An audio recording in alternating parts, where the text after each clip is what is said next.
নমস্কাৰ Assamese education YouTube চেনেলটোলৈ আপোনালোক সকলোকে স্বাগতম জনাইছোঁ। আজি এইটো ভিডিঅ'ত আলোচনা কৰিম ADRE আসাম ডাইৰেক্ট ৰিক্ৰুটমেণ্টৰ যোৱা বছৰৰ যোনখন সিলেবাছ আছিলে সেই সিলেবাছখন আপোনালোকৰ মাজলৈ লৈ আহিছোঁ। এইখন আচলতে যোৱা বছৰ আছিলে আপোনালোকে সকলোৱে জানে, আৰু এইবাৰো যোনটো আসাম ডাইৰেক্ট ৰিক্ৰুটমেণ্ট আছে সেই ৰিক্ৰুটমেণ্টৰ কাৰণে এইখন সিলেবাছৰ মতে অহাৰ চান্স আছে, কাৰণ আসাম ডাইৰেক্ট ৰিক্ৰুটমেণ্ট 2.0 বুলি আপোনালোকে ক'ব পাৰে।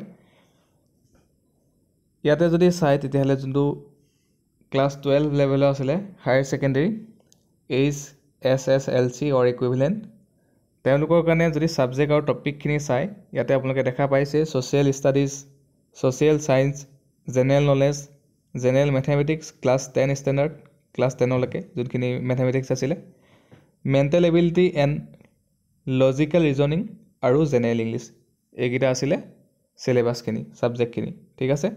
Next bachelor degree with computer certificate oblique diploma, তেওঁলোকৰ কাৰণে আছিলে social studies, social science, general knowledge, logical reasoning and quantitative aptitude, reading comprehension and language, general mathematics class 10 standard আৰু জেনেৰেল ইংলিছ আছিলে। ইয়াতো দেখা পাইছে মেথমেটিক্স ক্লাছ 10লৈকে যিমানখিনি আছিলে সিমানখিনিলৈকে আহিব। ঠিক আছে। আৰু ইয়াতে যদি চাই তেতিয়াহ'লে যোনখিনি ডিগ্ৰী লেভেলৰ আছিলে তেওঁলোকৰ কাৰণে 100টা মাল্টিপুল চইচ কুৱেশ্যন আছিলে, আৰু এটা কুৱেশ্যনত 1.75 মাৰ্কছকৈ আছিলে যোনখিনি bachelor degree with computer certificate বা ডিপ্ল'মা আছিলে তেওঁলোকৰ কাৰণে। ঠিক আছে। আৰু যোনখিনি HSSLC যোনখিনি ক্লাছ 12লৈকে আছিলে তেওঁলোকৰ কাৰণে আছিলে 100 মাল্টিপুল চইচ কুৱেশ্যন আছিলে, আৰু তেওঁলোকৰ কাৰণে মাৰ্কছ আছিলে 1.5 মাৰ্কছকৈ আছিলে 100টা কুৱেশ্যনত। ইয়াতে যোনখিনি ডিগ্ৰী লেভেলৰ আছিলে তেওঁলোকৰ কাৰণে আছিলে 175 মাৰ্কছ আছিলে টোটেল, আৰু যোনখিনি ক্লাছ 12 লেভেল আছিলে তেওঁলোকৰ কাৰণে 150 মাৰ্কছ আছিলে টোটেল মাৰ্কছ। আৰু এটা ভাল কথা আছিলে যে তেতিয়া ইয়াতে কোনো ধৰণৰ নিগেটিভ মাৰ্কিং নাছিলে, কিন্তু এইবাৰ কি হয় নাজানো, এইবাৰ অফিচিয়েল কোনো ধৰণৰ ন'টিচ অহা নাই।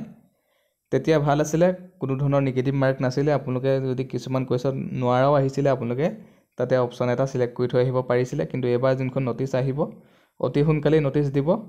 যেতিয়া ন'টিচ দিব আপোনালোকক মই জনাই দিম। এতিয়া নেক্সট যোনখিনি আছিলে সেইখিনি দেখাই দিছোঁ, আপোনালোকে এবাৰ চাই লওক। এতিয়া গৈছোঁ ৰিড আপ টু ক্লাছ 8লৈকে যোনখিনি আছিলে তেওঁলোকৰ কাৰণে চিলেবাছখিনি আছিলে English, social studies, mathematics, general knowledge আছিলে, mental ability and logical reasoning. তাৰপিছত আহিলে যোনখিনি HSLC ক্লাছ 10 পাছ কৰাখিনি তেওঁলোকৰ কাৰণে আছিলে English, social studies, mathematics, general knowledge, mental ability and logical reasoning, তেওঁলোকৰ কাৰণে এইকেইটা ছাবজেক্ট আছিলে।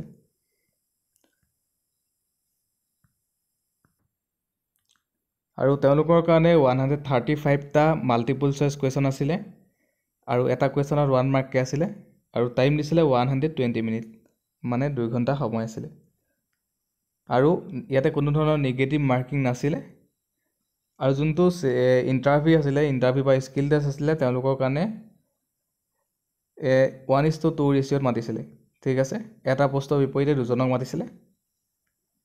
চ' আজিৰ ভিডিঅ'ত আচলতে ইমানখিনি আছিলে। আগৰ চিলেবাছখনকে মই আজি আপোনালোকক দেখাই দিলোঁ, আপোনালোকে যাতে এইটো চিলেবাছৰ মতে প্ৰিপেৰেশ্যন কৰি যাব পাৰে চিলেবাছ দিয়ালৈকে। চ' আপোনালোকে অলপ আগবাঢ়ি থাকিব পাৰিব, সেইটো কাৰণে মই ভিডিঅ'টো বনাই দিলোঁ। আপোনালোকে যদি আসামিজ এডুকেশ্যন ইউটিউব চেনেলটো চাই ভাল পায় চেনেলটো ছাবস্ক্ৰাইব কৰিব, ভিডিঅ'টো লাইক কৰিব আৰু সকলোকে শ্বেয়াৰ কৰি দিব। ধন্যবাদ।